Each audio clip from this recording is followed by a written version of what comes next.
아그리빠 왕 앞에서 자기 자신의 변명과 더불어서 하나님의 복음을 증거하는 내용이 나옵니다. 사도 바울이 지금 5번째 변명과 복음을 증거하는 내용이 나오고 있습니다. 체포되어서 예루살렘에서 체포되어서 로마에까지 가기 위하여서 사도 바울이 그냥 단순하게 가이사 로마에게로 가는 것이 아니라 5차례에 걸쳐서 먼저는 가장 먼저 자기 자신을 핍박하는 유대인들을 향하여서 예수님을 변명함과 동시에 자기 자신을 간증하면서 주님을 믿을 것을 말씀하였습니다. 그리고 일반 대중이 아니라 이제는 산헤드린 공회에서 대제사장과 여러 지도자들 앞에서 유대 지도자들 앞에서 변론을 하고 그러면서 복음과 부활이 무엇인지를 말씀하였습니다.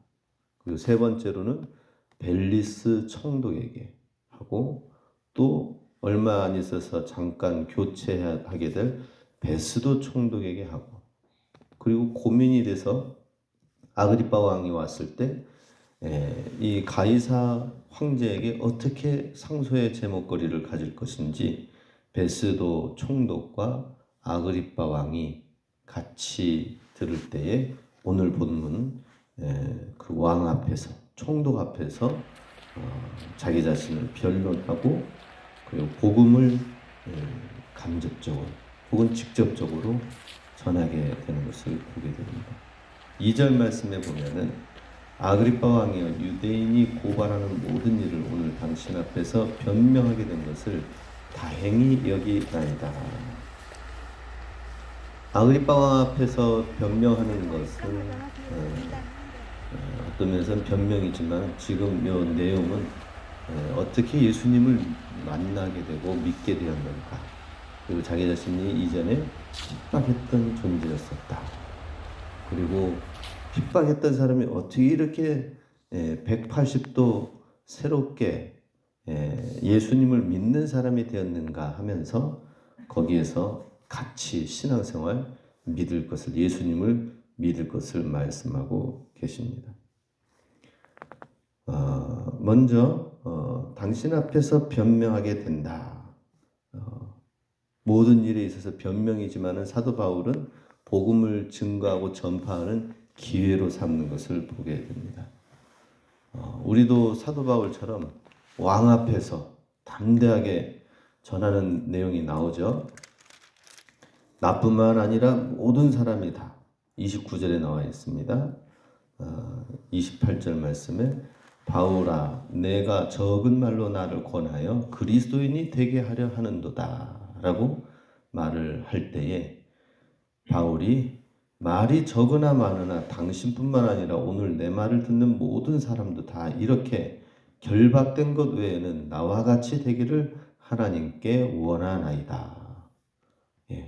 굉장히 자신감이 있고 복음을 전하는 데 있어서 부끄러워하지 아니하고 거침없는 사도 바울의 모습, 그것은 자기 자신의 신변에 대한 안전을 위해서 이야기를 해야 되는 그 자리에서 오히려 이와 같이 예수님을 다 나처럼 믿기를 원합니다 라고 하는 것이죠.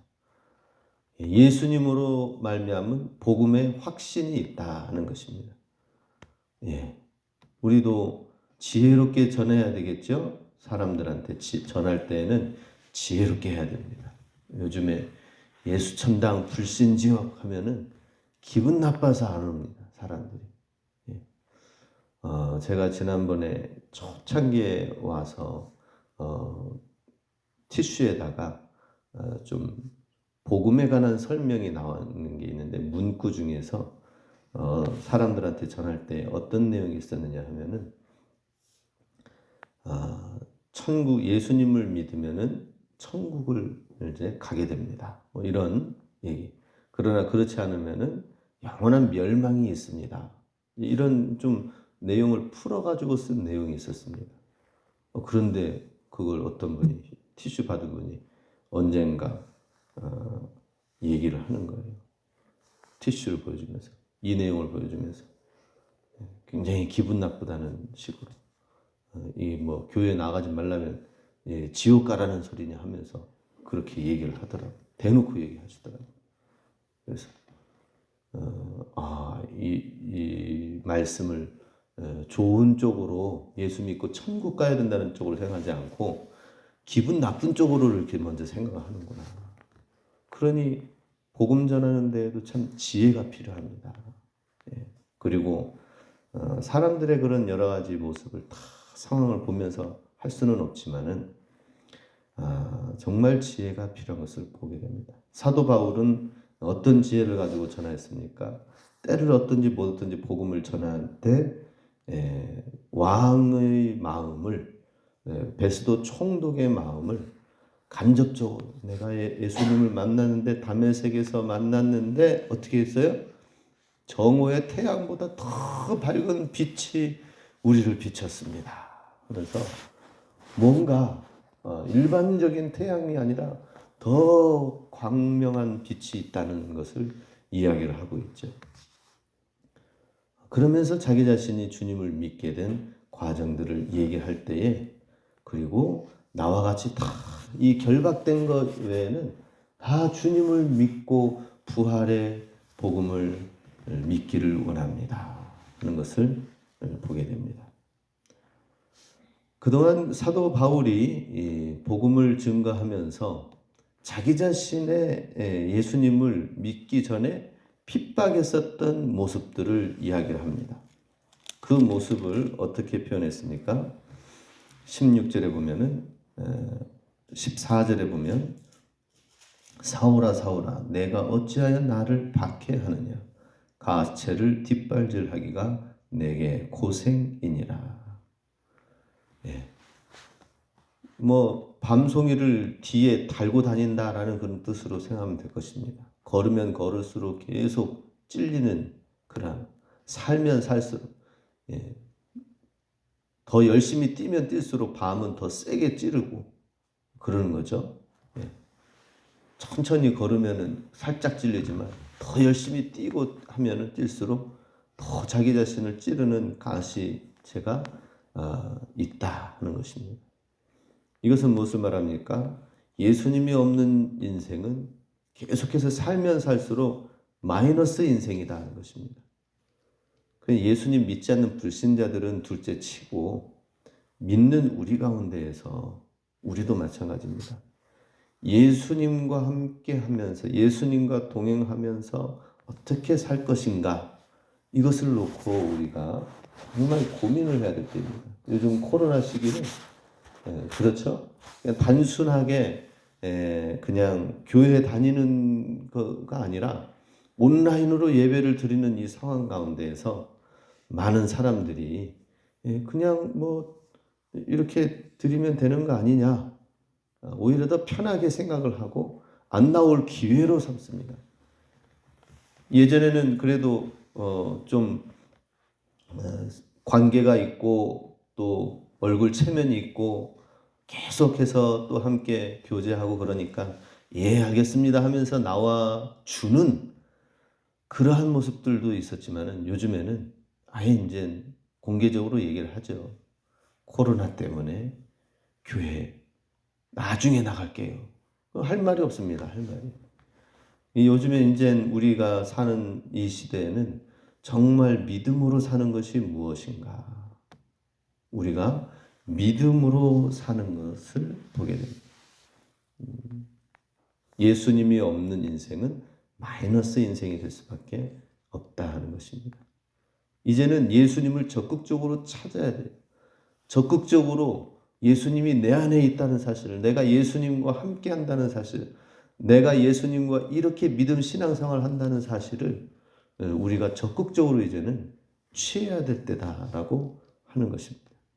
지금 이 코로나 시기는 이 믿음이 있는 자와 없는 자가 점점 차이가 나는 그 시기인 것 같아요. 마치 공부하는 학생이 공부를 열심히 하면 어떻습니까?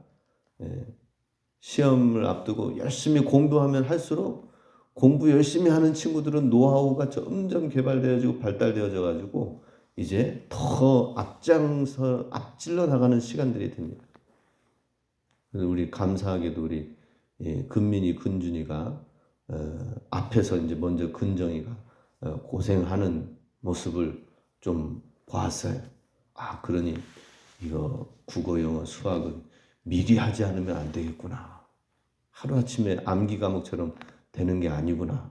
이런 걸 보고 해가지고 요즘에 이제 하루에 영어 20, 30개씩 계속 읽습니다.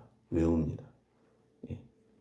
그래서 어제도 우리 근준이가 영어 20개, 30개 해가지고 채점해보니까 맞고 해서 다 맞춰서 단어 시험 또 잘 맞았습니다. 라고 하는 거예요. 날마다. 그리고 근민이도 이제 듣기 이거 했는데 영어 듣기 시험에서 다 맞았다고 하는 거예요. 야, 어떻게 다들 하나도 안 틀리고 다 맞았다고 하냐. 그런데 이제 이런 것이 시간이 지나면 지날수록 지금 깨달은 친구들은 단어가 점점 이제 늘어나가지고 어때요? 나중에는 이걸 가지고 계속 듣고 읽고 쓰고 하는 게 훈련이 이제 되어지는데 지금 이걸 안 해주면은 어떻습니까? 공부하려고 할 때에 그때 이제 단어 외우고 기초적인 걸 하다 보면은 따라갈 수가 없는 상황이 되는 것입니다. 마찬가지로 우리 공부하는 학생도 그런데 우리 신앙생활도 마찬가지예요. 지금 하루하루 하나님 말씀으로 차곡차곡 영어 단어 외우듯이, 그죠? 사람의 영어권의 언어를 얼마나 많은 단어들이 있습니까? 하루아침에 외워집니까? 아니죠. 20개, 30개씩 계속 해가지고 300단어, 1000단어, 2000단어, 3000단어, 나중에는 5000단어, 10,000단어까지 이제 가야 되거든요. 그러면은 이제는 원숙한 실력이 되어지는 것처럼 똑같습니다. 학생들한테는 공부해라 이렇게 얘기하지만은 우리도 하나님 안에서 말씀을 붙들고 믿음 공부, 광야의 훈련, 신앙 훈련을 열심히 계속해야 된다는 것입니다. 예수 없는 인생은 마이너스 인생이다. 사도 바울은 살면 살수록 열심히 하면 할수록 가시체가 뒷발질하는, 계속해서 자기 스스로를 찌르는 그런 상태가 되었다라고 하는 것입니다. 예수 있는 신앙생활을 할 수 있도록 우리는 고민해야 됩니다. 고민하는 신앙생활을 해야 돼요. 왜 내 삶 가운데서 풀려지지 않는 부분은 무엇인가? 그럼 그걸 풀어야 되죠. 학생들한테만 수학 문제가 있습니까? 우리 삶 속에 그런 문제 같은 것을 풀라고 어렸을 때부터 1 더하기 1은 2를 배운 거예요. 우리 신앙생활 가운데서도 우리가 어떻게 말씀으로 풀을까? 예수로 풀을까? 예수님의 방법으로 풀을까? 이것이 우리의 숙제이지요. 그리고 거기에서 훈련되어져야 됩니다. 근데 그게 훈련이 안 되어지면 똑같아요. 인간관계에서도 계속 똑같이 어려움이 있게 되고 어떤 상황 가운데서도 하나님의 방법으로 기도하면서 풀어나가야 되는데 기도가 아니라 내 방법으로 풀어나가고 신앙생활하면서 예수 없는 마이너스 인생을 계속 살지 않는지 우리가 돌아보기 원합니다. 사도 바울은 자기 자신을 이제 9절에서 12절 말씀에 스스로에 대해서 계속해서 얘기를 합니다. 9절에 나도 나사렛 예수의 이름으로 대적하여 많은 일을 행할 줄 스스로 생각하고 예루살렘에서 대제사장의 권한을 받아 많은 성도들을 옥에 가두고 사람 죽일 때에 찬성 투표를 하였고 여러 번 형벌하여 강제로 사람들을 모독하게 하였고 그 예수 믿는 사람들을 향하여 심히 격분하여서 외국에까지 가서 박해를 하였고, 자, 이러한 것을 계속 고백을 합니다. 나도 예수님이 없었을 때에는 이러한 일들을 앞장서서 했고, 그러면서 자기 자신에 대한 과거의 죄에 대한 솔직한 고백과 자백을 하는 것입니다. 그러면서 사도 바울은 스스로 어때요? 내가 예수님 믿기 이전에는 이런 사람이었었습니다. 라고 하는 것을 고백하고 자백하면서 사실은 그게 부끄러운 듯 하지만은 병든 영혼을 소생시키는 일이다 하는 것입니다. 우리 하나님 앞에서 사람들 앞에서 나의 부족함을 얘기하면 험담하잖아요. 그죠? 뒷담화 같잖아요. 그러니 뭐 쉽게 할 수 없죠. 사실 우리 교회가 신앙생활 하면서 구역에서라든지 교회 내에서 정말 친분을 갖고 있는 사람들 가운데서라면은 정말 내 있는 어려움과 또 그러한 일들을 부족한 부분들을 함께 놓고 이야기하고 기도하고 품어주고 하면서 함께 주님의 신앙의 길을 가는 데 있어서 고백의 공동체가 돼야 되는 것입니다. 그런데 그게 우리가 또한 지향해야 될 진실한 공동체를 만드는 게 참 중요하거든요. 나중에는 우리가 그런 쪽으로 가야 돼요, 사실은. 그러한 마음을 우리는 품어야 됩니다. 그런 마음을 품고 지금은 얘기를 하지 마십시오. 예. 그러나 그러한 것을 하나님 앞에서 이야기를 하세요. 하나님 앞에서. 그리고 때로는 주의 조언 앞에서도 그런 부분들, 기도의 제목들 허심탄회하게 얘기를 하셔요. 예, 가끔씩 뭐 얘기를 들어보면 목사님께는 누가 되는 얘기를 안 하겠습니다 하면서 입을 닫고 계시는 분이 계셔. 그건 저를 위해서 그렇게 하는 게 아니에요. 예, 힘들고 어려운 부분들이 있으면 얘기를 해야죠. 하나님께도 마찬가지입니다. 하나님께도 계속해서 기도할 때 자백하고 고백하고 그러는 거예요.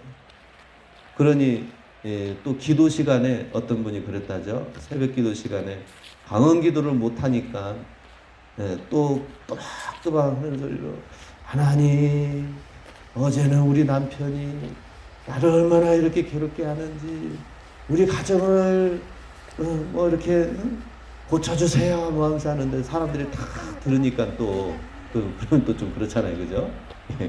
그러니까 그런 부분도 지혜롭게 해야 돼요. 그래서 방언을 하나님이 주시는 거예요. 속에 있는 속사정의 이야기를 계속해서 한나가 하나님 앞에 기도하죠. 그죠? 탄식하고 탄원하면서 기도하듯이 자백하고 고백하는 시간들을 우리는 새벽 때 언제 기도합니까?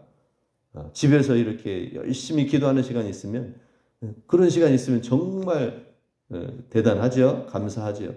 그러나 교회에 나와서 새벽에 이렇게 하나님 앞에 나와서 기도할 때에 하나님 앞에 토설하는 기도도 하고 고백하고 자백하는 기도를 가져야 된다 하는 것입니다.